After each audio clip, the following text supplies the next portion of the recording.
thank you all so much for being here with us and celebrating as we release out of Egypt.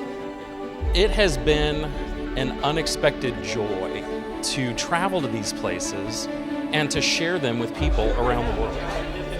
I think that it's a great tool for teaching people about the Bible and the reality of the events that we read about in it, can actually see the Bible lands and being able to experience it firsthand.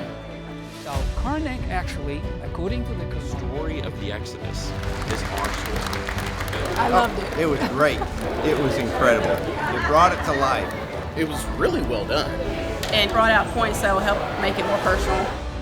What has happened tonight is not simply our team creating something. It's something people all over the world have allowed us to do, that have supported this mission, and we pray will continue to support it.